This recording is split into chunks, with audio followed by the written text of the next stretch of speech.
If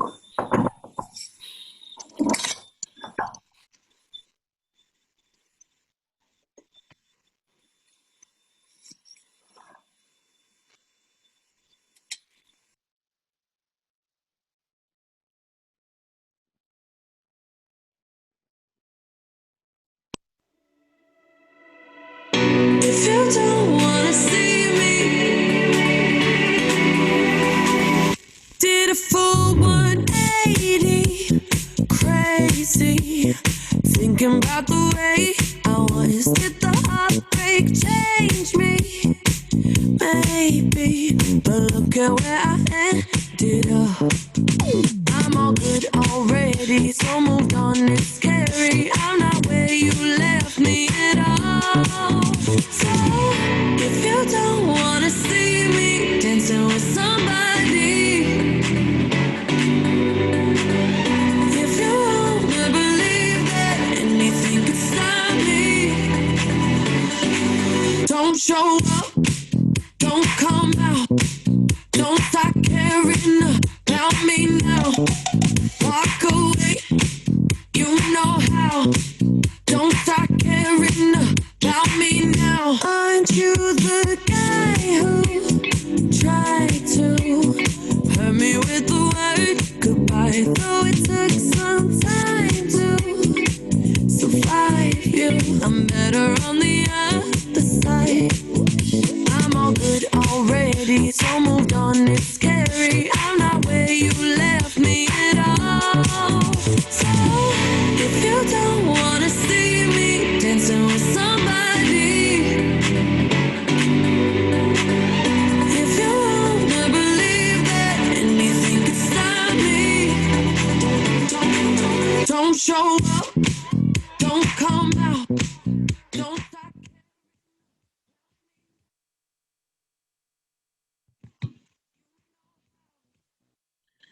Hello, good afternoon. Good afternoon, everybody. My name is Tim M. West, he, him, his, and I serve as Senior Managing Director of Teach for America's LGBTQ Community Initiative. I've served in that role since its inception in 2014. Prior to that time, there wasn't a whole lot going on at Teach for America with regard to LGBTQ work, but it was a timely a moment to come into the organization and really think about how we can advance safer and braver classrooms through really activating our core and our leaders, many of whom self-identify and hope to use their identities and their visibility as a way to create those kind of environments in classes. I always tell a little bit of story about my why. I was a 16-year-old in high school, well, way ages ago, I guess, in the late 80s, when I was contemplating and actually attempted a suicide. And at that time, I just wanted one teacher in my school environment who thought highly of, who supported and affirmed me in my identity. And that is not something I found at that particular time.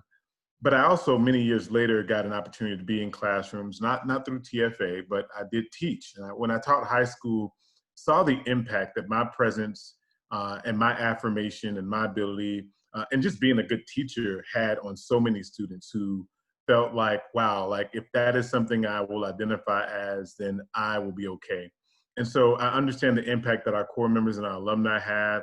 I'm very appreciative of those of you who stand with our students, because one day isn't one day unless all of our kids are involved in that. And that means all of them, even the LGBTQ ones.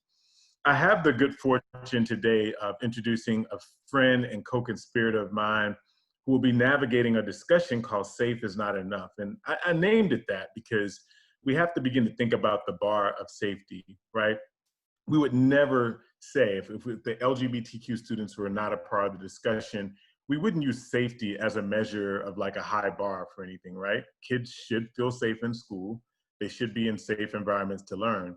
And unfortunately, in the world that we live in, where so many students are disproportionately bullied because of their sexual orientation or their gender identity, and where some of that bullying is even happening by the hands of administrators and teachers, it's so much more important to have people in those spaces that can make a difference. GLSEN research even says that one affirming teacher or one LGBTQ teacher in a school can dramatically impact anything from suicide rates of LGBT students to bullying that happens in the classroom. David Johns and I, who will be moderating this panel, also I think understands that safe is not enough, that we have to have a higher bar. We both work with and mentor and support youth who we want to see thrive, not just survive our school systems. We want to see them become the next wave of excellent educators. We know that they are talented and that they are resilient. And I had an opportunity to work with him back in the previous administration when there was a White House initiative for educational excellence for African Americans, and David Johns led that work. During that time, we had a conference for queer and trans students of color, mostly Black students, and it was just kind of a moment for me being in the White House with queer and trans kids dancing to Beyonce, something I never would have imagined in my lifetime. Unfortunately, right after that, literally like the next day, we woke up to discover the Pulse shooting in Orlando, Florida. And we had to help those students really work through what it meant to have such an affirming moment at the nation's highest space, to really be reminded that, Black lives are still under assault, that lives of color are still under assault, that LGBTQ lives, that trans Black women are still under assault. So we bring all that intersectionality with us. He is a friend, again, and a co-conspirator who leads the National Black Justice Coalition, which is an organization I've been a part of since its inception and continue to support its work, certainly under his leadership. So I'm not going to extend it any longer. I'm going to introduce you, Johns.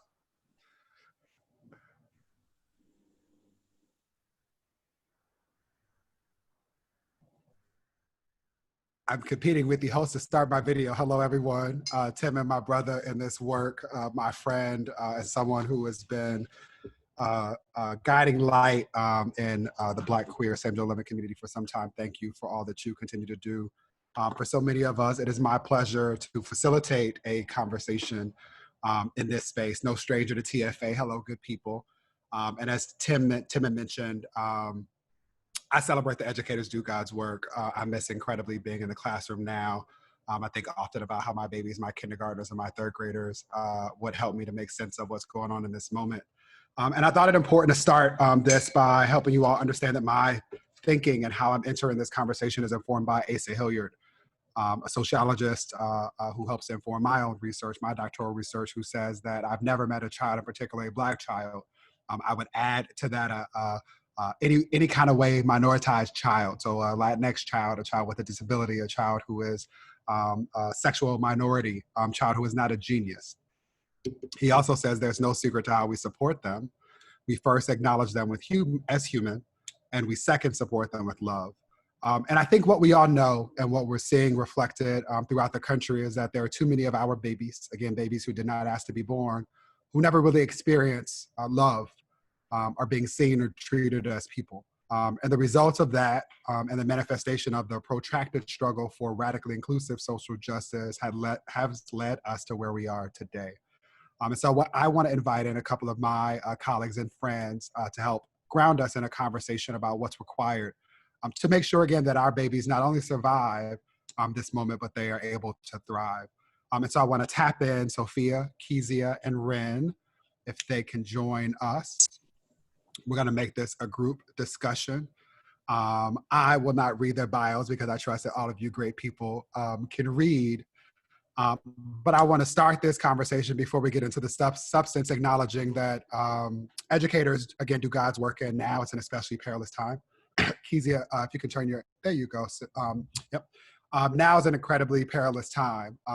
We are generally inclined to deal with a whole lot of trauma and stress. And a lot of that is compounded by COVID and the current economic and political crises. And so my first question to each of you, and also would love for you to tell people how you were entering this discussion, how you were feeling in this moment, is what has given you joy recently? What has inspired you to laugh or to dance or to otherwise not be anchored in the tension and the messiness of the place that a lot of us are sitting in? Why don't we start with you, Kezia? What's inspired you to experience joy? Oh man, that's a really good question. And I almost wish you didn't go with me first because I have to think about it. There's been so much going on. I would say the main thing that has given me joy has been, or hope. I've been marinating on this phrase that hope is a discipline. And the best thing that I have been able to do is to read, and really reading a lot of old school 1970s Black liberation, Black queer feminism has given me hope because I realized that people have been talking about this and visualizing this for a very long time. One of the things that I want to talk about today is that we have to really nurture the imagination of Black, Brown, Indigenous, queer, and trans children because we can't see, what we cannot visualize to begin with.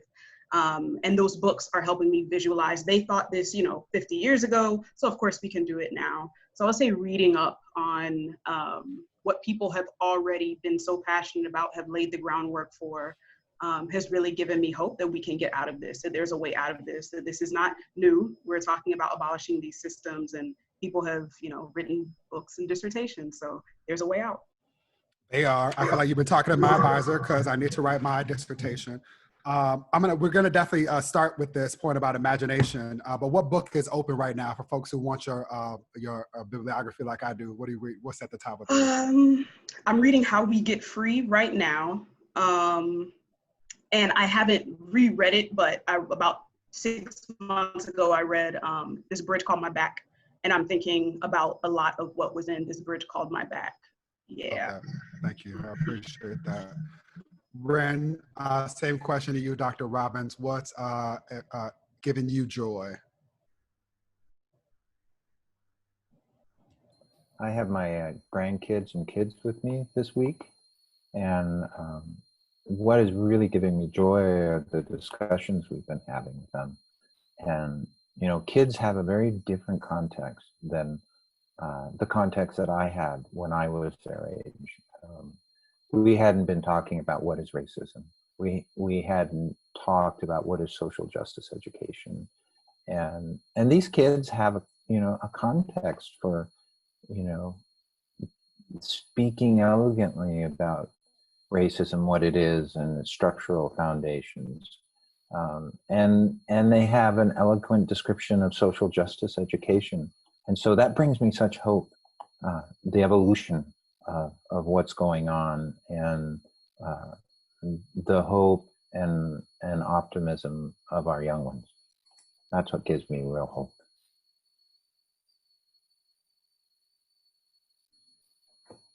Thank you, Doctor. Sophia, my friend, co-conspirator in all things good. Thankful for the partnership between MBJC and GLSEN. What has given you joy or inspired you recently? Right now, can y'all hear me? Yes? Yes. Okay. In this moment, it's hearing the two other speakers talk about reimagining, nurturing, and evolution. And what's brought me joy is that I'm seeing that manifest in youth across the country who are demanding that we defund schools, and that they are leading that conversation, that they have been leading that conversation for over a decade, if not longer. They're now adults and bringing in other youth to do this work. That brings me joy. The conversations that are happening are bringing me joy, and moments where folks, particularly Black folks, are taking moments to express joy in moments that are just incredibly painful, right? That there is always room to make joy. So that's where I would. I love that, and I appreciate that. And each of you have highlighted how interrelated and complicated all of these things are, right? The duality of experiencing joy and pain at the same time, sometimes having to find the silver lining in the most painful moments of our experiences, and how complicated and complex these things have been for quite some time. Acknowledging all of that, and our reality that for the better part of the last few months, there have been communities of kids who just simply have not been learning. Acknowledging that while our children, Black youth in particular, have seen increases in their suicidality, both attempts, ideation, and completion. There are more stresses that young people are facing. There's lots of conversations about what may or may not happen as we think about going back to school. There's a lot that people are talking about in this world, and each of you are dreaming and imagining. My question to you is, when we think about the work of ensuring that our babies thrive and that we're supporting their cognitive, social, and emotional, maybe even psychic, physiological well-being, what's the one thing that is not being discussed?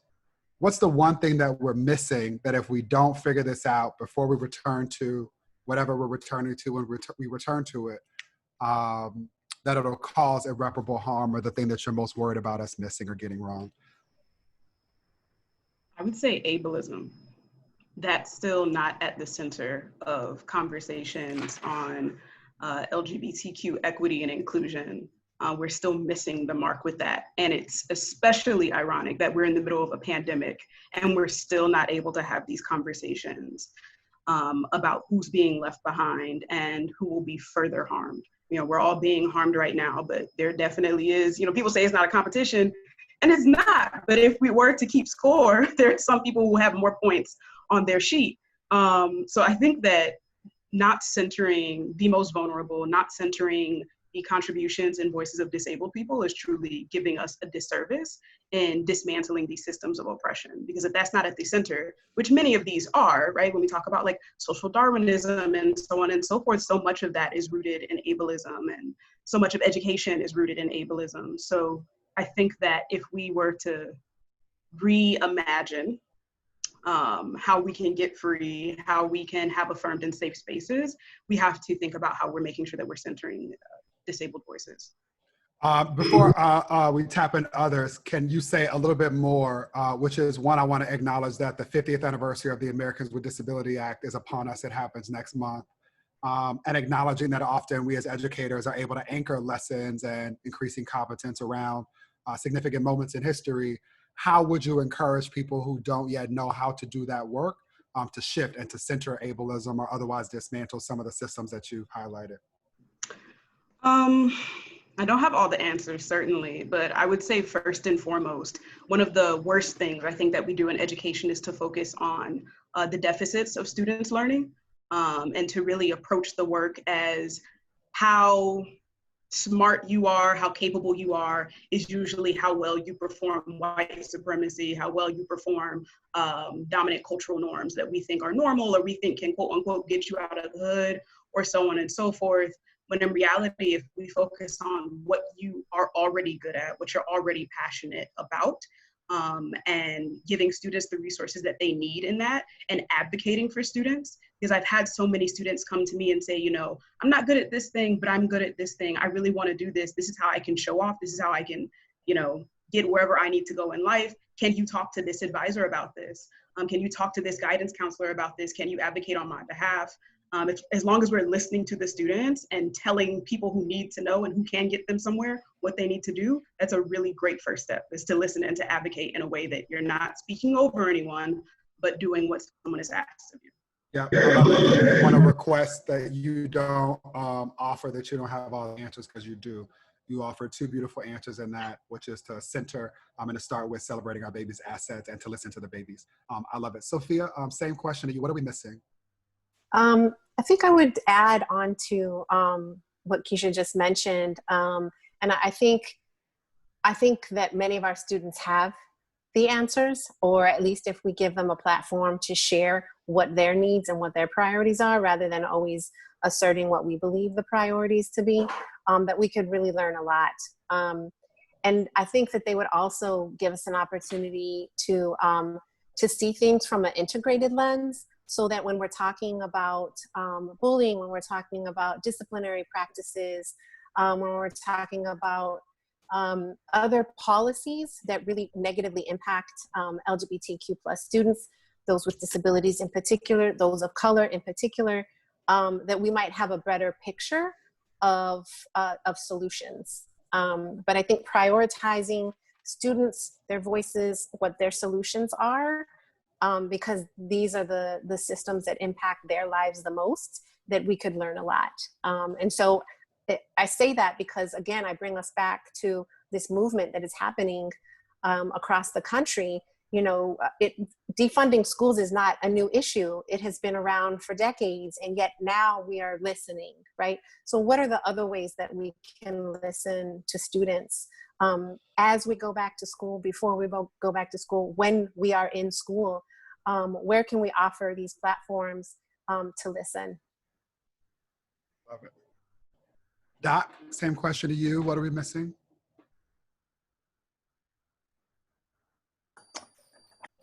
I really want to elevate and build on what Sophia and Keisha have mentioned, that there's a lot for us to learn from students. And when we create places in classrooms where student voice and student perceptions are centered in that space, and we play a leadership role to make sure that that happens, we will learn a lot from these students who are ready to tackle these things and have the skills, and we can learn from them. The one thing I think that's also missing is the idea often of healing our minds, healing our spirits, healing our babies, healing ourselves. And I think that's, I think that always needs to be somewhere in what we're doing. Let's stay there. I think that's really important. And I have this report in front of me from the Trevor Project, published in February of 2020 of this month, that says that LGBTQ youth experience, as many of us know, rates of depressed mood and suicidality at rates that outstrip their non-LGBTQ peers, right? And we can imagine that if we had the ability to collect intersectional data and overlaid on top of that oppression, violence, bias as a result of racial discrimination, that it would be incrementally increased. And so the question is, how do we heal? How do we as educators, as practitioners, do the kind of work required to shift from saying, I'm not a racist, to being anti-racist? How do we heal and address the stereotypes of biases that some of us might have and are able to hide behind in states where there are no promo-homo laws? How do we do the necessary foundational work that's needed so that we can get to shifting more policy and practice? Dr. Wren, why don't you continue as you offer that up, and then we can go from there.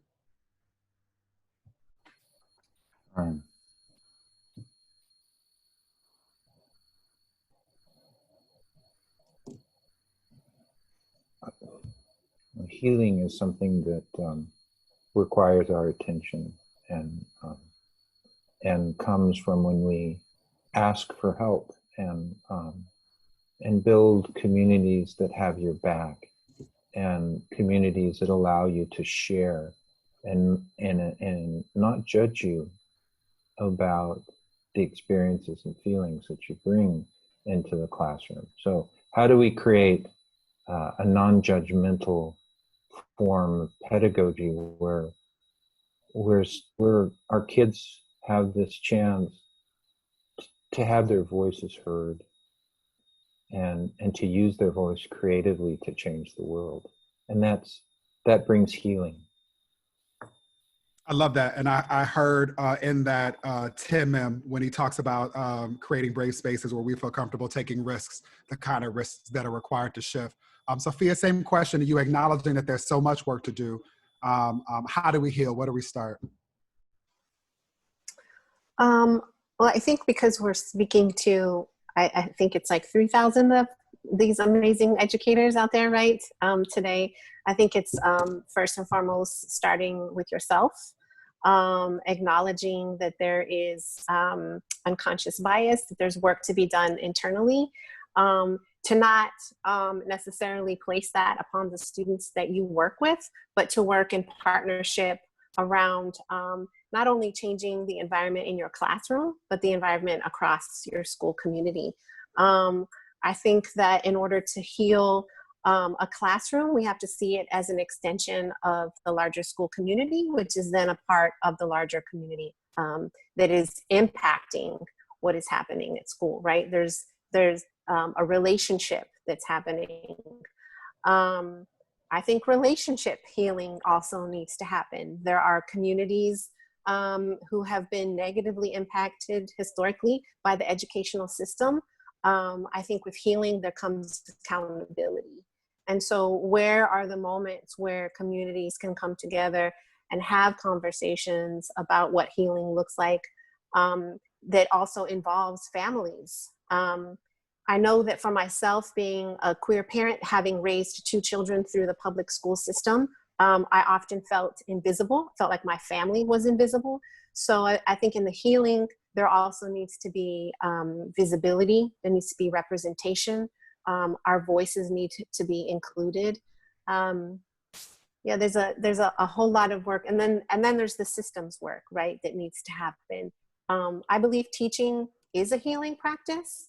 And so maybe from that framework, if we come into the work, if we come into the classroom knowing that we are healers as much as we are teachers, that we could offer a shift. I appreciate that. Kezia, I want to invite you to swim on that wave or ride that wave.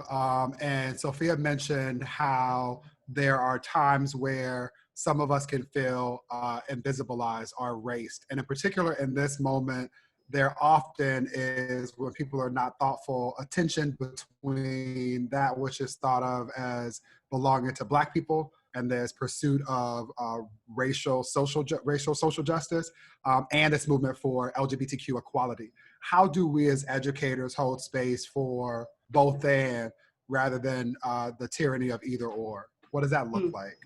Ooh, that's a big question. That looks like a lot of things. I'm gonna kind of try to mix in my healing answer as well with a personal example. I'm no longer in the classroom. My full-time position is now district-wide supporting LGBTQ students. And I always say that in that support, I center Black, Brown, Indigenous people because homophobia and transphobia are legacies of colonialism. Even in 2020, we see of the 70 countries that had anti-LGBTQ laws, over 70% of them were at once colonized by the British, right? So there's a direct correlation there. And so to me, that's how I bring it all together, right? So dismantling white supremacy in education, dismantling homophobia and transphobia and how that harms children, and also bringing up the carceral state. So we have in our juvenile justice facilities nationally, not only are they overwhelmingly Black, but they also are overwhelmingly LGBTQ, at least when it comes to girls. About 40% of girls in DJJ services, Department of Juvenile Justice Services, identify as LGBTQ. And they say it's only about 3% of boys, which I do not believe at all. I think that what we're seeing is that boys do not feel safe to say that they're LGBTQ in juvenile justice facilities, which speaks volumes also, right? So that says a little bit about what we're doing there. And at some point, we have to see ourselves as educators as being enablers or accessories to childhood assault. If we're sending children to juvenile jails, I mean, that's what happens there. They are physically assaulted, they're sexually assaulted at alarming rates, and we have to see ourselves as responsible for that. And once you see yourself as responsible for that, you're less likely to buy into that system. Once you know how dangerous those systems are, it's a little bit harder to look away. It's a little bit harder to not think, oh, that has nothing to do with me, that child made a bad decision and now they're suffering the consequences. So looking at that a little bit differently. When I was originally in the classroom, there was a period of time when my mom was very ill, she had to have surgery, and I was having a hard time. And I'm thinking about something that Rin said, and I just told my students one day, I was just like, y'all, I can't do this. I'm having a hard week. I'm sad. This is what's going on with my mom. I'm not gonna be able to grade your papers and do all this stuff this week. But also I recognize that just like I walk into this classroom carrying a lot of things, I know that you all walk into this classroom carrying a lot of things. So let's share with each other.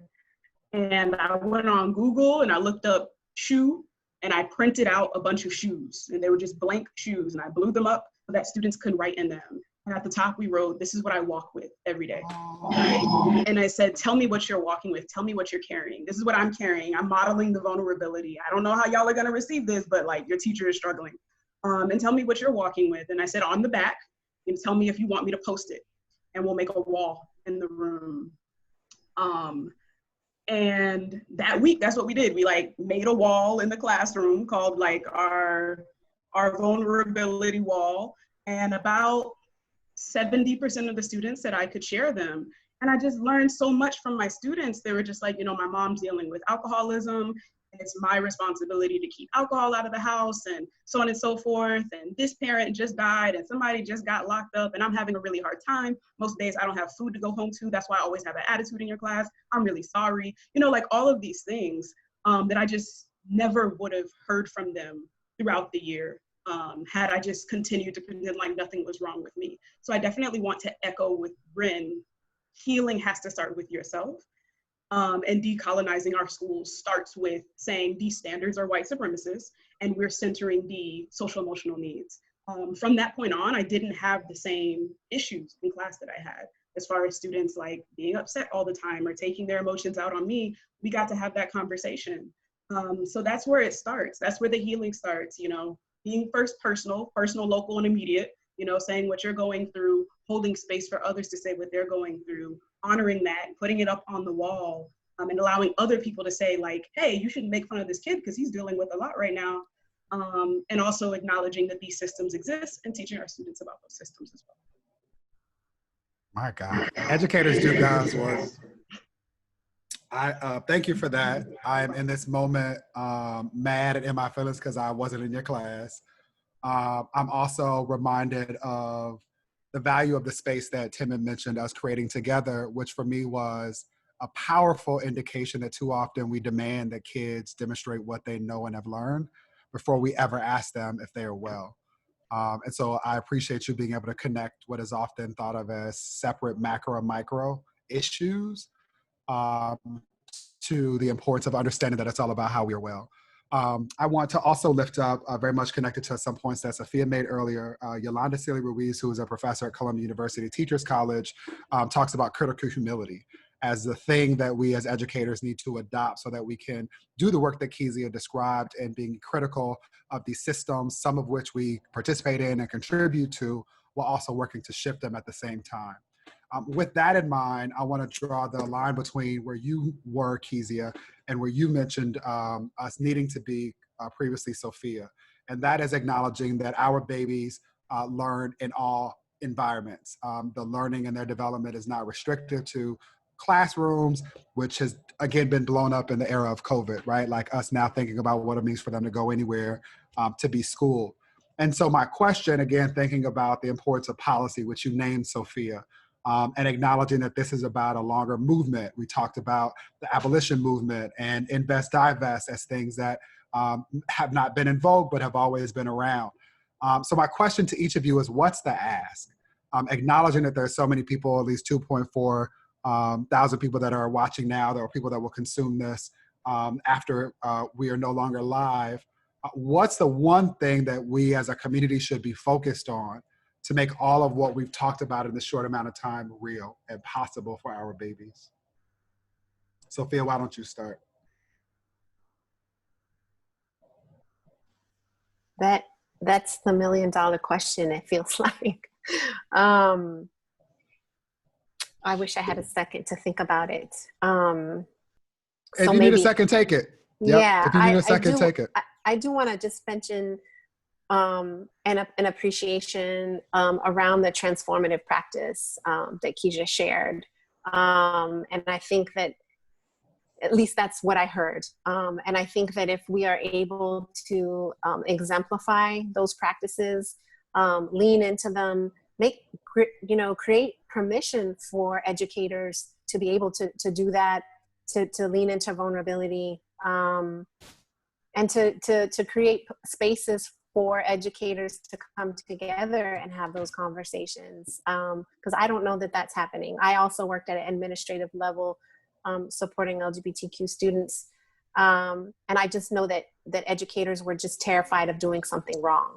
And to me, that sounds like shame. And so if we have this expectation that teachers are supposed to be superheroes and never fail and never be wrong, then we are doing them a huge disservice to never even think about the opportunity to be vulnerable and share with their students in a way that can be incredibly transformative, like the example that you gave.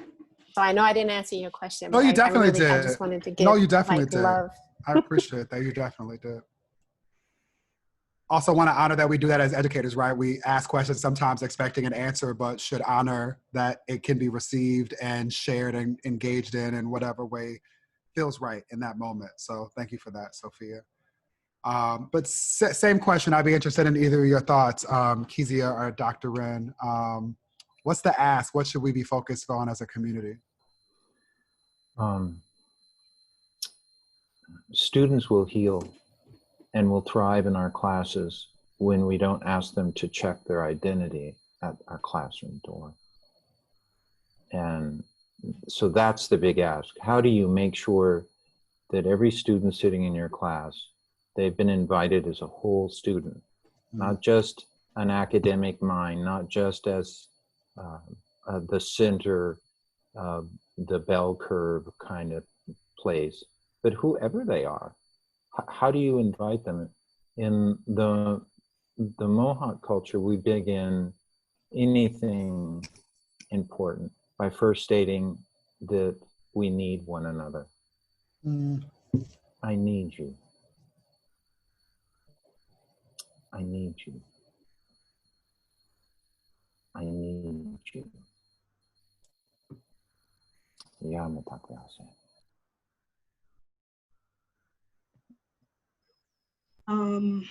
Well, excellent answers for both of you. I definitely want to piggyback off of that as well. As far as Sophia saying, people are so afraid that they're going to do something wrong. We're all going to do something wrong. And I think that's the number one thing that we have to do for ourselves. We are socialized to be violent. You know, growing up in this violent country, you're going to internalize a lot of this. So don't be afraid of doing something wrong. Be open to being called in. Admit what you don't know. Also do the research, but admit what you don't know, and don't take it personally or don't receive it as an attack if someone says, actually, when you said this, it made me feel this way. Leave yourself open to that, right? So you're not gonna learn everything that you need to learn about LGBTQ students or anti-Blackness in education, you know, without a lot of study, but you can say, I'm learning. You can say, I am open to hearing what I did wrong, and I will not receive that as an attack personally. So that would be one thing. But yeah, so do educate yourself and definitely be open to critique. I hear you saying, I hear you saying show up in the way that we expect our students to show up. Right, how about that, Irony? Sophia, I want to come back and invite you to tap in after you've had a little bit of time to think a little bit more, if you so choose. I think I will leave it there. I think just engaging, just be willing to engage, to shift, to learn, to be wrong, and to come back. Yeah, and I really appreciated Wren. I felt the I need you, and I hope that everyone listening felt that too. Thank you for that. Yeah, I agree. I will double tap that and celebrate the freedom in accepting that it is not possible nor practical for any one of us to do this alone. That is in part why it is important for us to celebrate that educators do God's work. I want to end where I began, which is to say thank you. Thank you to each of you, Kezia, Dr. Wren, and Sophia, for the work that you do on behalf of your organizations and our babies and this country. Thank you to each of the educators that have joined, who will continue to have conversations about this and the things that we might have inspired them to think about. And I'll say thank you as well on behalf of our babies who didn't ask to be born and who were often forced to move through the spaces that we choose for them, but who deserve for us to do better. I hope that this has been helpful. I hope that this has made you uncomfortable, and I hope that you consider all of us a resource. Tim, let's turn this back over to you. Thank you. What a powerhouse conversation. I just kind of wanted to listen to it for a while longer. Super impressed. I know two of the people that are panelists are on our national PRISM board. And you may hear PRISM as a core member. If you're in a region that has a PRISM, lucky you. They are people that are sort of doing the work on the ground that is set forth by some of my vision. How do we advance safer and braver classrooms in the context where you are, be that Alabama or Idaho? How does that look different in New York City than it looks in San Diego? And so really excited to see the PRISM work and the momentum move. We use PRISM because, you know, rainbow exists, but we've also seen the rainbow not be as inclusive as we would like. And PRISM, by its structure, is a symbol of intersectionality, people inside and outside of our organization. So you'll work with many partners who are not part of TFA, and I encourage that. Get out in your communities, learn your communities, and get to know who they are, and in what ways are they the experts, and can they help us create these safer and braver classrooms for people. I can certainly tell you, if the trans kid who is disabled, who's a Black kid, who's from a low-income background, is excited to come to your classroom, that's the classroom that you want. That's the classroom that you want to nurture, right? Thinking about the student who's gonna have the most challenges in creating the classroom where they're excited to come to your class, I guarantee you will impact everybody in that classroom.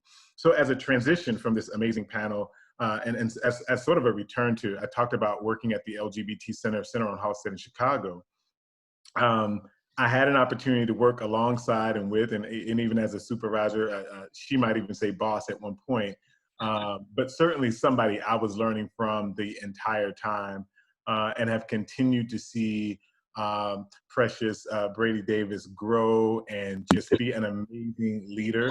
I mean, certainly you can read anywhere about Precious's work. I won't go on and on about accolades, but Precious remembers the challenges that we had working together, serving kids from the South and the West sides of Chicago, and providing a space after some of the trauma that they had dealt with in schools. There were principals I would talk to who didn't know what LGBTQ stood for, right?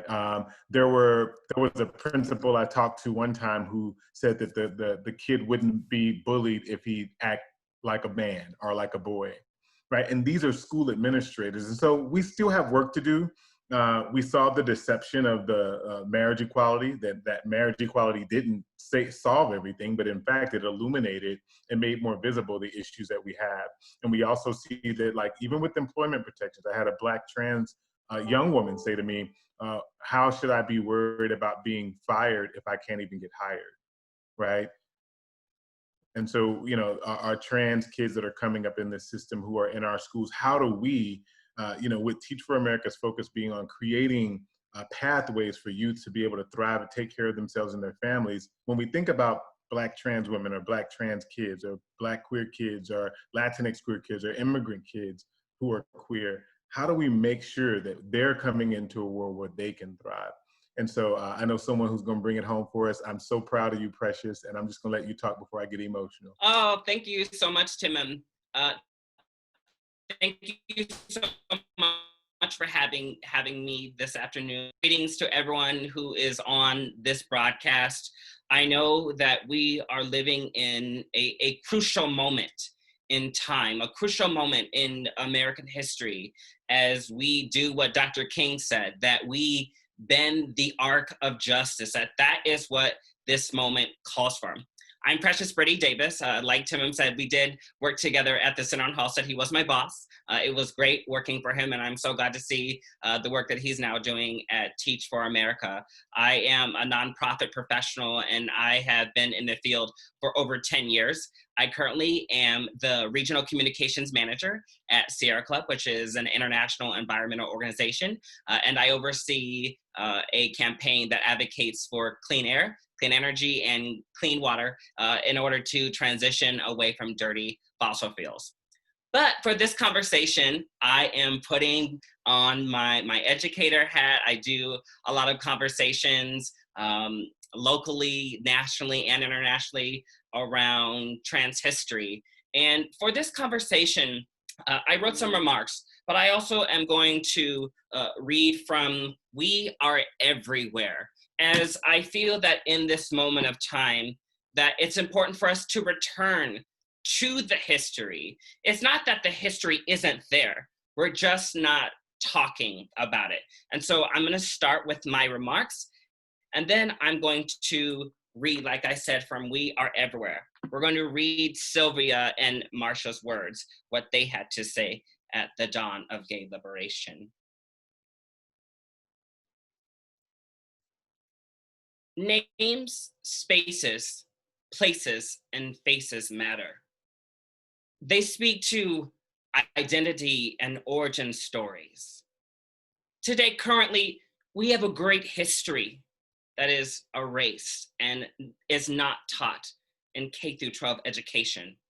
From the crucial organizing work of the Black Panthers to the Stonewall Rebellion to Black Lives Matter, we must move away from teaching only revisionist forms of history that only center colonizing narratives of whiteness.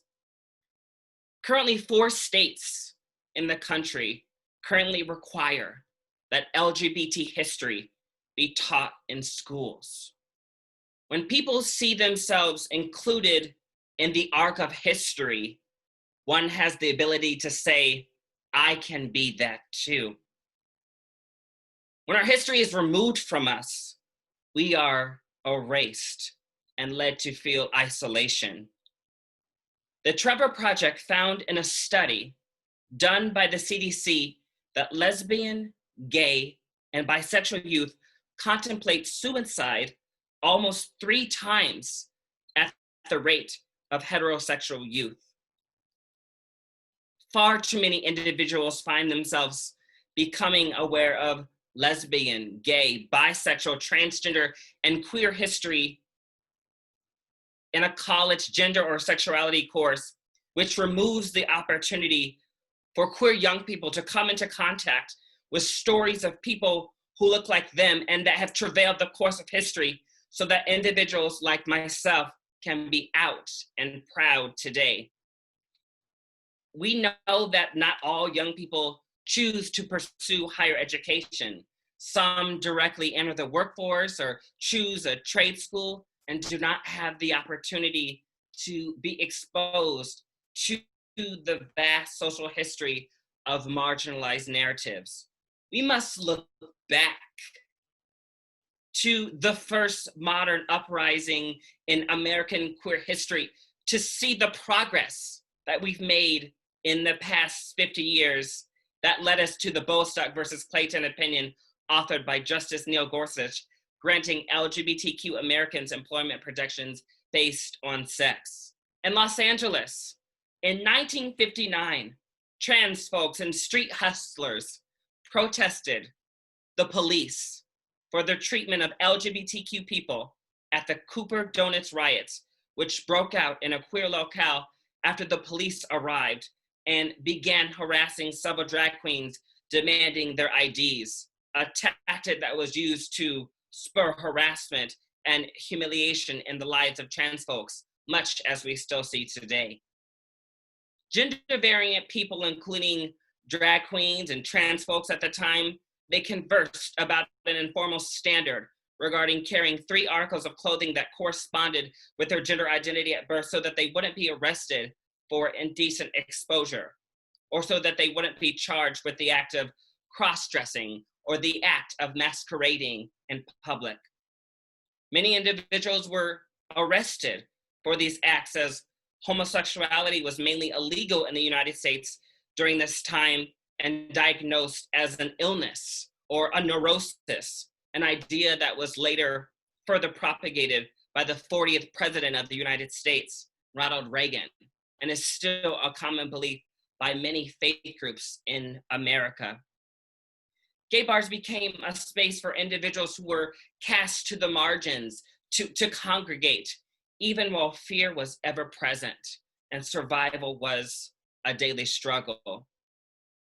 A decade later in New York City, in the days before and on June 28, 1969, our modern LGBTQ civil rights movement as we know it further began with a group of street people, which included butches, femmes, and gay men who stood up against a police raid at the Stonewall Inn, in which routinely experienced violence. As riot gear surrounded the thousands who gathered in protest, flames burst out, and the revolution that so many queer folks had fought for had arrived. Sylvia Rivera was hit with a club. She was called fag and queer by the police, both terms that activists later reclaim today, removing the sting of their meaning. That doesn't mean queer youth don't experience the pain when these epithets are hurled against them in the hallways and classrooms across America. During the Stonewall riots, Rivera and Marsha P. Johnson, our beloved activist foremother and African-American eccentric street queen, was known for donning signature flower crowns made of baby's breath and roses, and was hailed by some as the queen of Christopher Street in the Village, a place that was known to be hostile to many people of color. It reminds me of how so many LGBT queer homeless youth are treated in conclave gay neighborhoods today. Many of the folks who were divided and disgusted by their presence in the movement from white gay community groups like the Mattachine Society, along with the Daughters of Bilitis, they felt the transvestites were not respectable and positive representations of the community based on socio-ideology, excuse me. Sylvia Rivera stood beside Marsha as they demanded gay liberation through founding the Street Transvestite Action Revolutionaries that focused on housing homeless queer youth along with sex workers. That evening, as the Stonewall Rebellion unfolded with thousands in the street, an uprising emerged and a fight began from a community that was forced to be silent and deemed as deviant. They shut off the patriarchal conformity of a post-1950 society. Today's chatter of folks who mock protests in response to systemic oppression don't understand the heart of what happened at Stonewall.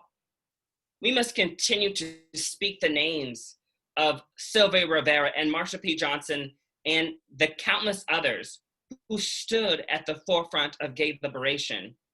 The first Pride was indeed a protest.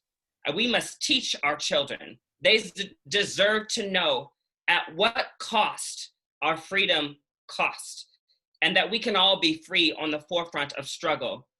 And each of us, we have the power to continue the work of liberation, and that includes teaching our children about their history so that they can continue to speak to dismantle the oppression of yesterday and tomorrow. Audre Lorde once said, "When I dare to be powerful, to use the strength in the service of my vision, then it becomes less and less important whether am I afraid.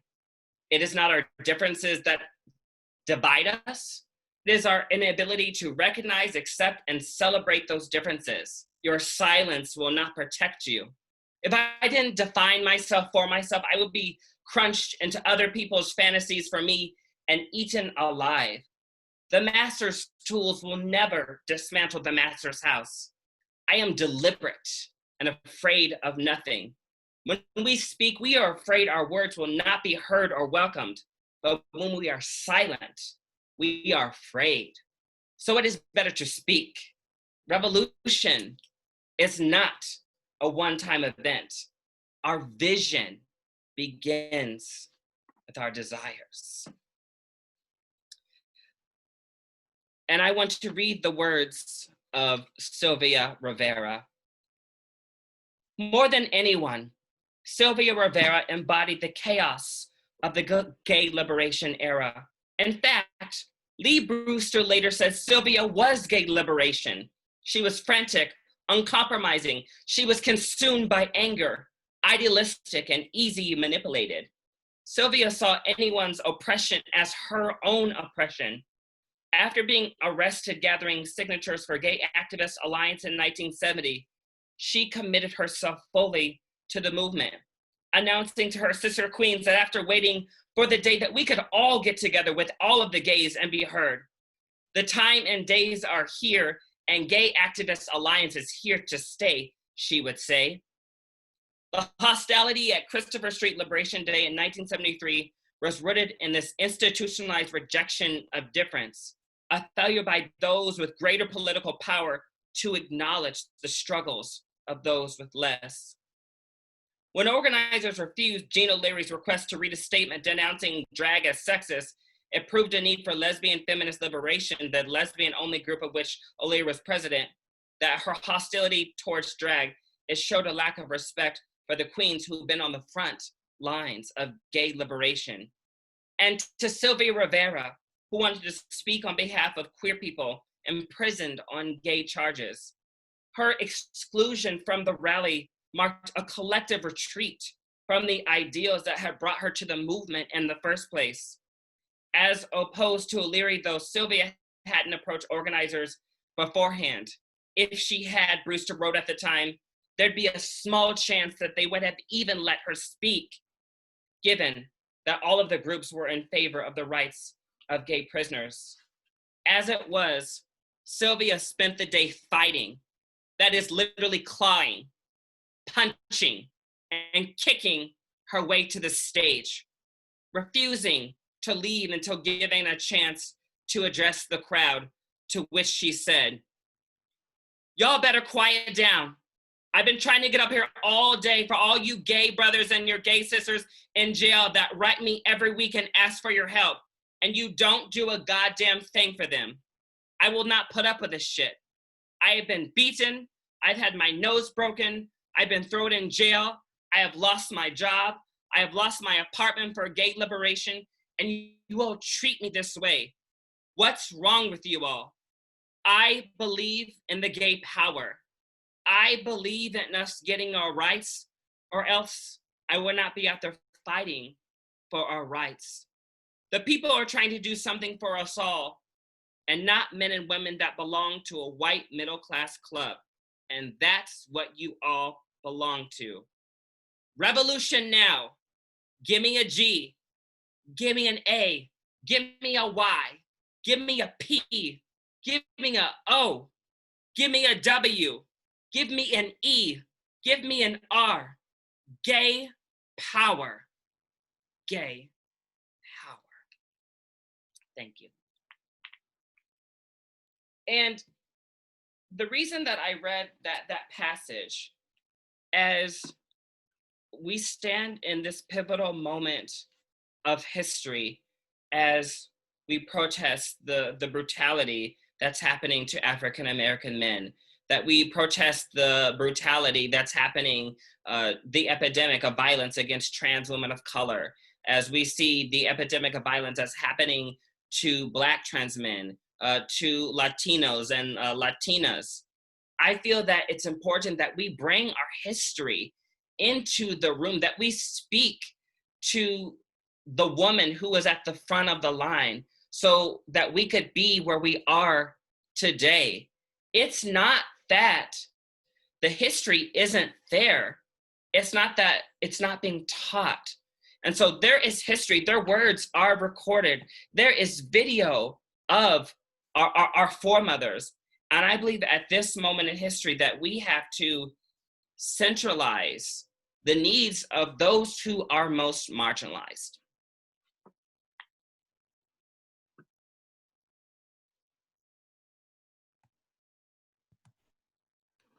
Awesome. So I want to thank you, Precious, for your powerful words, speaking truth to power.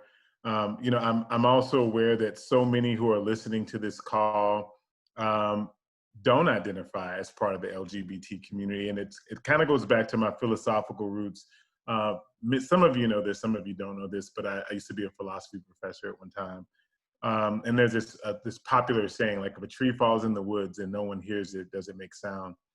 And I think that we use the word ally very loosely nowadays, but in terms of showing up for all your kids, right? Showing up for all your kids, what do you do? What are you prepared to do to ensure that all your students have a safe place to learn? And that means that if you're an ally, right? If an ally is an ally and they don't make sound, if no one knows you're an ally, then can you really call yourself an ally? So that's the call to action. To think through and sort out. And as you go through the rest of virtual summer teacher training, just ask yourself the hard question. I always say growth stretches you, right?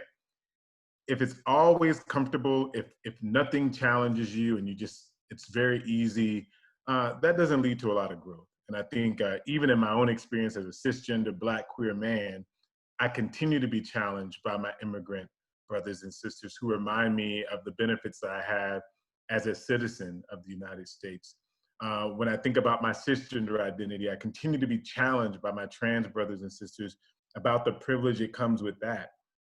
As someone who's economically advantaged, I continue to be reminded that I wasn't always, right? And that I grew up in a very poor background, and that I have to continue to keep those persons in mind. When I walk to a building where there isn't accessibility for my disabled brothers and sisters, I have to continue to ask myself, like, what can I do to be a voice on behalf of those that are maybe not there right now? So that's just a challenge, it's a charge, it's a way to live bravely into the intersectionality. We call this stuff brave education because I think to really revolutionize our education system, to imagine better schools for all our kids, it's going to require courage. It's not sitting with business as usual. It's working through a pandemic, not knowing what's going to happen, and still deciding, you know what, I'm going to join the 2020 core. I'm going to show up at probably one of the most uncertain, toughest times that we have. And I'm going to be the best I can be. And I'm going to give my students the best that they can have, because that's what they deserve. So with that, I think we're going to move into some breakouts and just continue to keep those things in mind and think about those things as you move through virtual summer teacher training. Thank you again, Precious. We still mama and daddy for a lot of these babies out here. Thank you so much for having me. I hope this lesson blessed you all.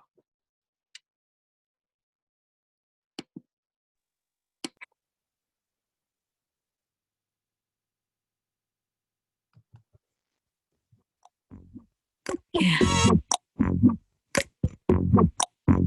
Baby, don't make me spell it out for you. All of the feelings that I got for you can't be explained, but I can try for you. Yeah, baby, don't make me spell it out for you. You keep on asking me the same questions. Why? And second guessing all my intentions. Should know by the way I use my compression that you got the answers to my confessions. It's like I'm powerful with a little bit of tender and emotional sexual bender. Mess me up, yeah, but no one does it better. There's nothing better. That's just the way you make me feel. That's just the way you make me feel. That's just the way you make me feel. That's just the way you make me feel. So good, so good, so good, so real. That's just the way you make me feel. That's just the way you make me feel. That's just the way you make me feel. You know I love you, so please don't stop it. You got me right here in your jean pocket right now, laying your body on the shag carpet. Oh, you know I love it, so please don't stop it. It's like I'm powerful with a little bit of tender and emotional sexual bender. Mess me up, yeah, but no one does it better. There's nothing better. That's just the way you make me feel. That's the way you make me feel. That's just the way you make me feel. That's just the way you make me feel. So good, so good, so good, so real. That's just the way you make me feel. That's just the way you make me feel. That's just the way you make me feel. That's just the way that I feel now, baby. Good God, I can't help it.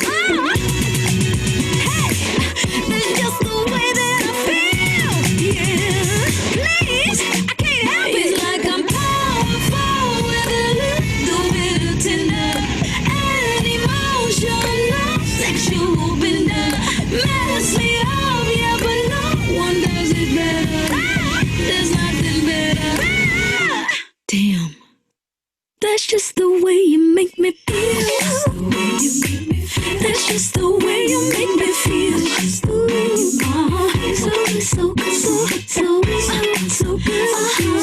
That's just the way you make me feel. That's just the way you make me feel. That's just the way you make me feel. That's just the way you make me feel. You make me feel so good, so good, so good, so good, yeah. That's just the way you make me feel. I'ma break you up.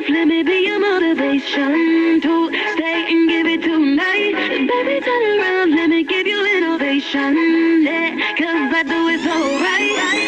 You got that good, good, baby, don't you? Got that good, good, baby, don't you? But you're leaving so long. Ain't regular, that ain't regular. I ain't gon' keep begging for it. Ain't gon' keep begging for it. 'Cause you know this thing, yeah, ain't regular, that ain't regular.